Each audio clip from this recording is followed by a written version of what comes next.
Hello friends, welcome back to mom of KK channel. இந்த வீடியோவில் நம்ம பார்க்க போகிறது பூஜை ரூம் ஐட்டம் பேக்கிங் ஃபார் வீடு மாற போகிறோம் பிளேலிஸ்ட். யூஸ்வலாக வீக்லி நம்ம பூஜை ஜாமான் க்ளீன் பண்ணுற மாதிரி எல்லாத்தையுமே நல்லா க்ளீன் பண்ணி ஒரு கிளாத் வச்சு நல்லா ஈரம் இல்லாமல் தொடச்சி நீட்டாக வெயிலில் வச்சு காய வச்சுருக்கிறேன். இந்த பூஜை ஐட்டம் க்ளீனிங்கும் நான் கொஞ்சம் கொஞ்சமாக தான் எடுத்து பண்ணேன். ஏன்னா நம்ம மொத்தமாக எடுத்து போட்டு பண்ணும்போது கண்டிப்பாக வீட்டில் நார்மல் ஒர்க் வந்துடும். ஏதாவது டிஃபன் பண்ணுறது, காஃபி போடுறது அந்த மாதிரி ஒர்க் வந்துடும். ஸோ ஃபஸ்ட்டு விளக்கெல்லாம் எடுத்து விளக்கி வச்சுட்டு அப்புறமா அது கீழே வைக்கிற தட்டு அந்த மாதிரி ஐட்டம்லாம் எடுத்து க்ளீன் பண்ணுறதுக்காக வச்சுருந்தேன். இப்போ பூஜை ரூமில் ஃபோட்டோஸ் மட்டும்தான் இருக்குது. அதுக்கப்புறம் பூஜைக்கு யூஸ் பண்ணுற அந்த திங்ஸ்லாம் இருக்குது. ஸோ அதெல்லாம் இனிமேல் தான் நான் க்ளீன் பண்ண ஸ்டார்ட் பண்ணணும். பூஜை ரூம் க்ளீனிங் கொஞ்சம் சீக்கிரமாக முடிஞ்சிரும் அப்படின்னு தான் நான் நினச்சேன். பட் அது எடுக்க தான் தெரியுது இன்னும் நம்ம எவ்வளோ க்ளீன் பண்ண வேண்டியது இருக்குதுன்னு சொல்லி. அதுக்கே 1 டே டைம் ஆயிடுச்சு எனக்கு. டிவியில் முருகன் பாட்டை போட்டு கேட்டுக்கிட்டே நான் இந்த வேலையெல்லாம் செஞ்சிட்ருந்தேன். இந்த காயின்ஸ்லாம் பார்த்திங்கன்னா குபேரர் சிலைக்கு கீழே வைப்பேன் தெரியுமா, அந்த காயின்ஸ் அது எல்லாத்தையும் தண்ணியில் போட்டு கொஞ்சம் நேரம் ஊற வச்சுருக்கிறேன் நான். ஏன்னா அதில் உள்ள அழுக்கு அது எல்லாமே நம்மளுக்கு போயிடும். அதுக்கப்புறமா நம்ம எடுத்து வேறு டப்பாவில் போட்டு ஸ்டோர் பண்ணிக்கலாம் அப்படின்னு சொல்லிட்டு தண்ணியில் போட்டு ஊற வச்சுருக்கிறேன். ஒரு 5 or 10 மினிட்ஸ்க்கு அப்புறமா காயினை நல்லா தண்ணியிலேருந்து எடுத்துட்டு ஒரு வலையில் போட்டு தண்ணி வடிகிறதுக்காக வச்சுருக்கிறேன். இப்போ தண்ணியில் பார்த்திங்கன்னா எவ்வளோ டஸ்ட் இருக்குதுன்னு தெரியும். இவ்வளோக்கு இந்த காயினை 2 வீக்ஸ் ஒன்ஸு க்ளீன் பண்ணி தான் வைக்கிறோம். இருந்தாலும் இந்த இவ்வளோ டஸ்ட்டு இருக்குது. நெக்ஸ்ட்டு இந்த பூஜைக்கு தேவையான பொருட்கள்லாம் நம்ம ஸ்டோர் பண்ணியிருப்போம்ல, அதெல்லாம் க்ளீன் பண்ணிடலாம் அப்படின்னு சொல்லிட்டு எடுத்து வச்சுருக்கிறேன். இதெல்லாம் இந்த சாமிக்கு போட வேண்டிய மாலைகள் இருக்குது. அது முன்னாடி யூஸ் பண்ணிகிட்டு இருந்தேன். அதுக்கப்புறம் கொஞ்ச நாள் அது யூஸ் பண்ணல, ஃப்ளவர்ஸே வச்சுக்கலாம் அப்படின்னு சொல்லிட்டு அதை அப்படியே யூஸ் பண்ணாமே வச்சுருந்தேன். இந்த கவரில் பார்த்திங்கன்னா மஞ்சள் கயிறு, நம்மக்கிட்ட இருக்கிற எக்ஸ்ட்ரா அந்த விபூதி, குங்குமம், சந்தனம் அந்த மாதிரி பேக்கெட்லாம் இருக்கும்ல, அதெல்லாம் நான் ஒரு டப்பாவில் போட்டு ஸ்டோர் பண்ணியிருந்தேன். இதெல்லாம் ஓப்பன் பண்ணாத பேக்கெட்ஸு. ஸோ அந்த டப்பாலேருந்து இப்போ எடுத்து கவருக்கு மாற்றிட்டேன். ஏன்னா டப்பாவை க்ளீன் பண்ணிவிட்டு திருப்பி ரீப்ளேஸ் பண்ணிக்கலாம் அப்படின்னு சொல்லிட்டு வச்சுருக்கிறேன். அதுக்கப்புறமா ஓப்பன் பண்ண அந்த மஞ்சள், சந்தனம், குங்குமம் அந்த டப்பாவெல்லாம் ரொம்ப நாள் ஆச்சு யூஸ் பண்ணி. ஸோ அதை வேறு டப்பாவுக்கு மாற்றிக்கலாம் அப்படின்னு ஒரு பிளான் இருக்குது. பட் இப்போ அந்த டப்பாலாம் சேஞ்ச் பண்ண வேணாம் அப்படின்னு சொல்லிட்டு இந்த டப்பாவை ஒரு ஈரத்துணியை மட்டும் வச்சு நல்லா தொடச்சி எடுத்துட்டேன். பூஜை ரூமில் கோலம் போடுறதுக்குன்னு கோலப்பொடி தனியாக அந்த டப்பாவில் போட்டு ஸ்டோர் பண்ணியிருக்கிறேன். அப்புறம் திருநீர், சந்தனம், குங்குமம்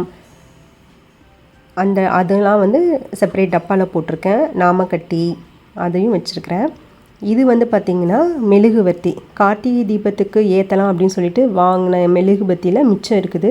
சரி, அதை தூக்கி போட மனசு வரல, அதுவும் அப்படியே ஸ்டோர் பண்ணி வச்சுருக்கிறேன். இதெல்லாம் பார்த்திங்கன்னா எக்ஸ்ட்ரா பூஜை ஐட்டம்ஸ். இதெல்லாம் முன்னாடி யூஸ் பண்ணிகிட்டு இருந்தேன். இப்போ புதுசு வாங்கினதுனால அது இப்போதைக்கு தேவைப்படலைன்னு சொல்லிட்டு ஓரமாக எடுத்து வச்சுருந்தது. இந்த ஐட்டம்ஸ் போக ஓப்பன் பண்ணாத ஒரு சில ஐட்டம்ஸ்லாம் அங்கே இன்னும் இருக்குது. அதெல்லாம் என்னென்னு பார்த்தீங்கன்னா விளக்கு திரி, தீப்பெட்டி பாக்ஸு, அது எல்லாத்தையும் ஒரு டப்பாவில் போட்டு ஸ்டோர் பண்ணியிருக்கிறேன். அந்த அட்டைப்பெட்டிக்குள்ளே அகல் விளக்குலாம் இருக்குது. ஃபஸ்ட்டு இது சுத்தம் பண்ணதுக்கப்புறமா வாஷ் பண்ண வேண்டிய பாக்ஸ்லாம் இருக்குது. ஸோ அதை க்ளீன் பண்ணிவிட்டு அப்புறமா மிச்சத்தை நம்ம பார்த்துக்கலாம் அப்படின்னு சொல்லிட்டு இதை போய் க்ளீன் பண்ணி நல்லா வெயிலில் காய வச்சாதான் நம்ம மறுபடியும் இந்த பாக்ஸில் ரீப்ளேஸ் பண்ணி நம்ம செப்பரேட்டாக எடுத்து வைக்க முடியும். என்னடா பூஜை ரூம் க்ளீனிங் சொல்லிட்டு குக்கர் பாக்ஸ் எடுத்து காட்டுறேன்னு பார்க்குறீங்களா? இதுலேயும் ஒரு சில சாமி ஃபோட்டோஸ் இருக்குதுங்க. என்கிட்ட இன்னும் நிறைய சாமி ஃபோட்டோஸ் இருக்குது. அப்புறம் இந்த பீங்கானில் சாமி இருக்கும்ல, அந்த சாமி சிலையும் என்கிட்ட இருக்குது. பட் இது எல்லாத்தையும் இப்போ இருக்கிற பூஜை ரூமில் என்னால் வைக்க முடியல. ஏன்னா இங்கே ஆணி அடிக்க முடியாது. நம்ம வேறு ஏதாவது ஸ்டிக்கர் வச்சு ஒட்டி சாமி ஃபோட்டோ தொங்க விடலாம். அப்படி விடும்போது கீழே விழுந்துருமோ அப்படின்னு சொல்லிட்டு ஒரு பயம். அப்படி கீழே விழுந்து அந்த ஃபோட்டோ ஏதாவது டேமேஜ் ஆயிருமோ, இல்லை கீழே நம்ம அரேஞ்ச் பண்ணி வச்சுருக்கிற விளக்குகள் அந்த மாதிரி ஏதாவது ப்ராப்ளம் ஏதாவது வந்துருமோ அப்படிங்கிறதுல நான் எதையுமே ஸ்டிக் பண்ணலை. எல்லாத்தையும் அப்படியே பாக்ஸில் போட்டு நான் ஸ்டோர் பண்ணி வச்சுட்டேன். புது வீட்டுக்கு போகிறதுக்கு முன்னாடி இதையும் க்ளீன் பண்ணி எடுத்துடலாம் அப்படின்னு சொல்லிட்டு தான் இப்போ இந்த பாக்ஸை நான் ஓப்பன் பண்ணியிருக்கிறேன். பீங்கான் ஐட்டமில் ஒரு சிலது காசு கொடுத்து வாங்கினது. யானை, இந்த 2-3 யானையெல்லாம் இருக்குல்ல, இந்த ஐட்டம்லாம் பீச்சுக்கு போகும்போது நம்ம அந்த வளையம் போட்டு அந்த வளையத்துக்குள்ளே என்ன இருக்கோ அந்த திங்ஸ்லாம் நம்மளுக்கு வரும்ல. ஸோ அந்த இதில் வந்தது தான் இந்த யானை, முயல் அந்த மாதிரி ஐட்டம். இந்த சரஸ்வதி லக்ஷ்மி சாமி என்கிட்ட இருக்குது. அது பார்த்திங்கன்னா சாமி கும்பிடணும் அப்படின்னு சொல்லிட்டு நான் செப்பரேட்டாக காசு கொடுத்து வாங்கினது. இந்த கிருஷ்ணர் சிலை வந்து நான் ஃபஸ்ட்டு கன்சீவாக இருக்கும்போது வாங்கினது. என்னோடய பையனும் கிருஷ்ண ஜெயந்தி அன்றைக்கி தான் பிறந்தான். அதனால தான் அவனுக்கும் கிருஷ்ணா அப்படின்னு சொல்லிட்டு பேர் வச்சுருக்குறோம். இதே மாதிரி இன்னொரு குட்டி கிருஷ்ணாவும் என்கிட்ட இருக்கிறாரு. ஸோ என்கிட்ட 2 கிருஷ்ணர் வந்து இருக்கிறாரு. இதே மாதிரி ஒரு சின்ன குழந்தை பெட்டில் படுத்துருக்கிற மாதிரி இன்னொன்று வந்து வாங்கினோம். இது ப்ரெக்னென்சி கன்ஃபார்ம் ஆன உடனே வாங்கினேன் ஃபஸ்ட்டு இந்த ஒரு ஷோகேஸ் பீஸ். அதையும் நான் வந்து ரொம்ப சேஃப்டியாக பத்திரமா வந்து எடுத்து வச்சுருக்கிறேன். எல்லா ஃபோட்டோவையும் எடுத்துகிட்டு அந்த பாக்ஸையும் நல்லா க்ளீன் பண்ணிட்டேன். ஒரு ஈர துணியை வச்சு இந்த சாமி ஃபோட்டோஸ் எல்லாத்தையும் வந்து நம்ம தொடச்சிட்டு மறுபடியும் எடுத்து உள்ளே வைக்க போகிறோம்.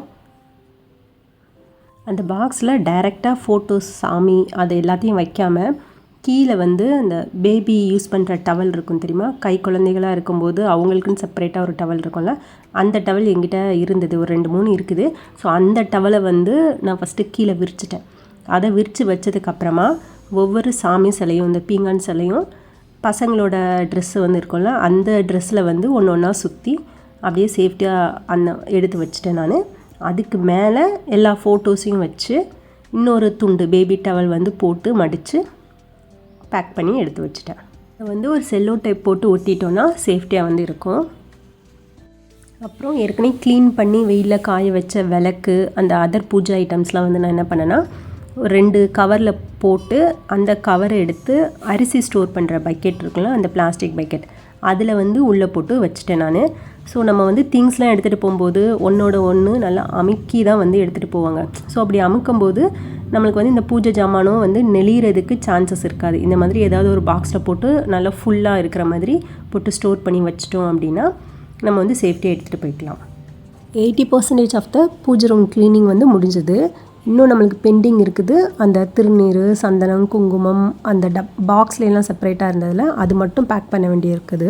வீடு ஷிஃப்ட் பண்ணுறதுக்கு முன்னாடியே பூஜை பொருட்களை எந்தெந்த பொருளை எந்த பாக்ஸில் போட்டு ஸ்டோர் பண்ணி வைக்கணும் அப்படின்னு ஒரு பிளான் பண்ணிட்டோன்னா இங்கேயே அந்த வேலையெல்லாம் நம்ம முடிஞ்சிடும். அப்போது புது வீட்டுக்கு போனோடனே நம்ம எடுத்து அது எந்த இடத்துல வைக்கணுமோ அது மட்டும் வச்சா போதும். நம்ம இருந்து எல்லாத்தையும் க்ளீன் பண்ணி அந்த பாக்ஸில் செட் பண்ணணும்னு அவசியம் இருக்காது. இந்த மீனாட்சி அம்மன் தாளம்பூ குங்குமம் வந்து வாங்கணும்னு ரொம்ப நாளாக எனக்கு வந்து ஆசை இருந்தது. ஆனால் என்னால் மீனாட்சி அம்மன் கோயிலுக்கு போக முடியல. ஸோ எப்படியாவது வாங்கிடணும்னு நினச்சிட்டே இருந்தேன். கடைசி பார்த்தா அது என்கிட்டே இருந்திருக்குது. அதை நான் க்ளீன் பண்ணும்போது தான் வந்து கவனித்தேன். எனக்கு ரொம்ப ஹாப்பியாக இருந்தது. சரி, புது வீட்டுக்கு போனதும் ஒரு கண்ணாடி பாட்டிலில் போட்டு நம்ம ஸ்டோர் பண்ணி வச்சுக்கலாம் அப்படிங்கிற ஒரு ஐடியாவில் இருக்கிறேன். இந்த பாக்ஸ்லாம் வந்து நான் மாற்ற போகிறதில்ல, அப்படியே தான் வச்சுருக்க போகிறேன். அதனால் இப்போ என்ன பண்ணுறேன்னா ஒரு நல்லா ஸ்ட்ராங்கான ஒரு பாலித்தீன் கவர் எடுத்துக்கலாம். இல்லை நீங்கள் ஏதாவது கட்டைப்பை அந்த மாதிரி வச்சுருந்தீங்கன்னா கூட அதில் கூட எடுத்து நம்ம வந்து உள்ளே ஸ்டோர் பண்ணி வச்சு செப்பரேட்டாக நம்ம வந்து ஆர்கனைஸ் பண்ணி வச்சுக்கலாம். ஸோ நம்ம புது வீட்டுக்கு போனதும் ஓகே இதில் தான் பூஜை ஜாமான் இருக்கும் அப்படின்னு சொல்லிட்டு நம்ம ஈஸியாக ஐடென்டிஃபை பண்ணிக்கிற மாதிரி ஒரு பையில் போட்டு ஸ்டோர் பண்ணி வச்சுக்கோங்க.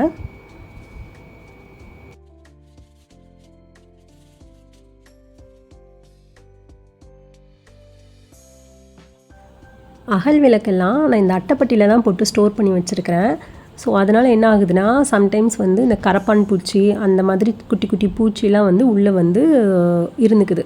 ஸோ நான் வந்து வேறு ஏதாவது பாக்ஸில் ஸ்டோர் பண்ணலாம் அப்படின்னு பார்த்தப்போ என்கிட்ட இப்போதைக்கு இந்த ஸ்வீட் பாக்ஸ் தான் இருந்தது. சரி நம்ம அதிலே போட்டு ஸ்டோர் பண்ணிக்கலாம் அப்படின்னு சொல்லிட்டு எடுத்து யூஸ் பண்ணியிருக்கிறேன். என்கிட்ட கொஞ்சம் கம்மியான அகல் விளக்கு தான் இருக்குது. நான் வச்சுருக்கிற அந்த பெரிய ஸ்வீட் பாக்ஸுக்கு வந்து கரெக்டாக இருந்தது. ஸோ குட்டி குட்டி அகல் விளக்குலாம் அதுக்குள்ளே போட்டு நான் வந்து ஸ்டோர் பண்ணிட்டேன். ஒரு 2 பெரிய அகல் விளக்கு இருக்குது. அதை வந்து வேறு எந்த பாக்ஸ்லையுமே வைக்க முடியல. அதனால் நான் அப்படியே அதை வந்து ஒரு கவரில் போட்டு சுற்றி எடுத்து வச்சுக்கிட்டேன். பூஜை ரூமில் ஒரு பாசி மாலை வச்சுருக்கிறேன். அது பார்க்குறதுக்கு அப்படியே ரியல் பவளம் மாதிரி இருக்கும். பட் அது பவளம் இல்லை, 50 ரூபாய்க்கு வந்து வாங்கின பாசி மாலை இது. அதுவும் திருச்செந்தூர் கோவிலில் வந்து வாங்கினேன் நான். ஒன் டைம் திருச்செந்தூர் போயிருக்கும்போது பசங்களுக்கு ஏதாவது வாங்கலாம் அப்படின்னு போனப்போ இந்த மாலையை பார்த்து ரொம்ப பிடிச்சிருந்ததுன்னு பையனுக்காக தான் வாங்கினேன். இந்த மாலையை அவனால் ஸ்கூலுக்கு போட்டு போக முடியல. ஸோ எங்கேயாவது வெளியே போகும்போது 1 or 2 டைம்ஸ் தான் யூஸ் பண்ணியிருந்தான். அதுக்கப்புறம் அதை அவன் யூஸ் பண்ணல. கரெக்டாக அந்த மாலையில் வந்து பார்த்திங்கன்னா 108 அந்த பாசி வந்து இருக்கும். அப்புறம் நான் யோசித்தேன், சரி வீட்டில் சும்மா இருக்கிறதுக்கு நம்ம ஏதாவது 108 போற்றி வந்து சொல்லும்போது இந்த பாசி நம்ம வந்து யூஸ் பண்ணிக்கலாம் அப்படின்னு சொல்லிட்டு அதை அப்படியே பூஜை ரூமில் வந்து எடுத்து வச்சுருக்கிறேன். என்கிட்ட ஜவ்வாது ஒரு 2-3 பாட்டில் இருக்குது. அதில் பார்த்திங்கன்னா 2 பாட்டிலில் வந்து ஃபுல்லாக இருக்குது.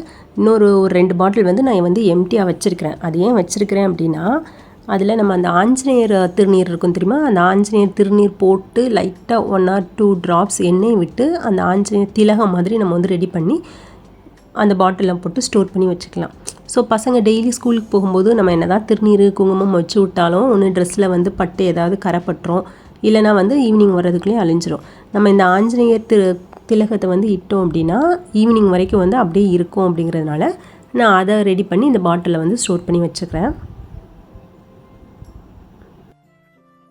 எல்லா பூஜை பொருட்களையும் எடுத்து ரீஃபில் பண்ண எடுத்து நான் அந்த பேக்கில் வந்து போட்டு ஸ்டோர் பண்ணிக்கிறேன். அப்போ தான் எது நம்ம வந்து இன்னும் பெண்டிங் இருக்குதுன்னு சொல்லிட்டு ஈஸியாக தெரியும். இது வந்து பார்த்திங்கன்னா காசியிலேருந்து எடுத்துகிட்டு வந்த தீர்த்த நீர். இது ரொம்ப பெரிய பாட்டிலில் இருந்தது. நான் அது வந்து சின்ன பாட்டிலுக்கு மாற்றிட்டு அதையும் வந்து எடுத்து வச்சுருக்கேன். இப்போ பூஜை ரூமில் பார்த்திங்கன்னா ஒன்லி பிள்ளையாரும் ஒரு ஃபோட்டோ மட்டும்தான் இருக்கும். இன்னும் நான் வந்து வீடு வெக்கேட் பண்ணுறதுக்கு ஒரு 2 to 3 days இருக்குது. ஸோ அது வரைக்கும் பூஜை ரூம் எம்டியாக இருக்க வேணாமே அப்படின்னு சொல்லிட்டு பிள்ளையார் மட்டும் வச்சுட்டு அவருக்கு தேவையான ஒரு விளக்கு, ஒரு சிம்பிளாக பூஜை பண்ணுறதுக்கு என்ன தேவையோ அது மட்டும் வச்சுருக்கிறேன். நான் பூஜை ரூம் அலங்காரம் பண்ணுறதுக்கு தேவையான இன்னும் ஒரு சில திங்ஸ்லாம் இருக்குது. அது எல்லாத்தையும் நான் என்ன பண்ணேன்னா ஒரு கவரில் போட்டு ஸ்டோர் பண்ணி நல்லா ரப்பர் பேண்டு இல்லைன்னா செல்லோ டேப் அந்த மாதிரி ஏதாவது வச்சுருந்திங்கன்னா அதை போட்டு நல்லா ஒட்டி எடுத்து வச்சுருங்க. பூஜை ரூம் ஆல்மோஸ்ட் 99% வந்து நம்ம க்ளீன் பண்ணிட்டோம். இந்த மாதிரி ஒர்க்கை சின்னதாக ஸ்ப்ளிட் பண்ணி பண்ணோம் அப்படின்னா நம்மளுக்கு கொஞ்சம் டென்ஷன் ஃப்ரீயாக ரிலாக்ஸாக வந்து பண்ணலாம். இந்த வீடியோவில் சொல்லியிருக்கிற 1 or 2 ஐடியாஸ் உங்களுக்கு ஹெல்ப்ஃபுல்லாக இருக்கும்னு நினைக்கிறேன். நெக்ஸ்ட் வீடியோவில் மீட் பண்ணலாம் ஃப்ரெண்ட்ஸ். தேங்க்யூ ஃபார் வாட்சிங். பாய்.